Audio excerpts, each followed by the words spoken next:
Le 14 septembre dernier, Turrell Day affirme avoir quitté son domicile à pied pour se rendre à son travail en autobus.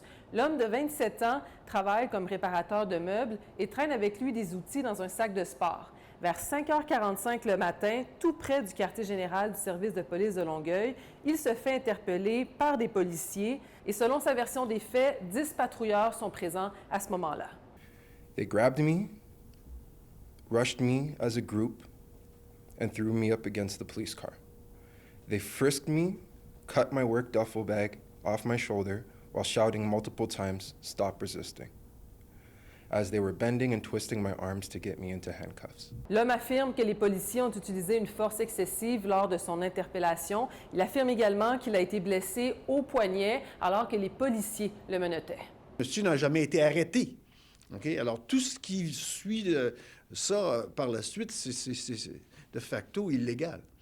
Alors, on l'a amené au poste de police où il est demeuré pendant 2 heures sans vraiment connaître le pourquoi de son interpellation, de sa détention. Je n'irais même pas d'en dire son arrestation parce qu'il n'en a pas eu. On lui a remis 3 contraventions pour un total de environ 750 $, qui est effectivement une semaine de salaire pour lui, là, et même plus.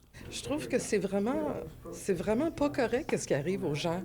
Puis c'est pas juste au Québec, c'est partout. Mais au Québec, je sais qu'est-ce qui se passe. Puis qu'est-ce qui s'est passé à mon fils le 14 septembre, c'est pire que j'ai jamais entendu.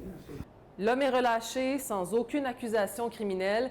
Le service de police de Longueuil a réagi par voie de communiqué. Le SPAL a pris connaissance des éléments mentionnés à la conférence de presse organisée par la Coalition Rouge. Nous sommes très sensibles et à l'écoute de leurs préoccupations. Cependant, le dossier concernant les événements est toujours sous enquête. Plusieurs vérifications et validations sont toujours en cours.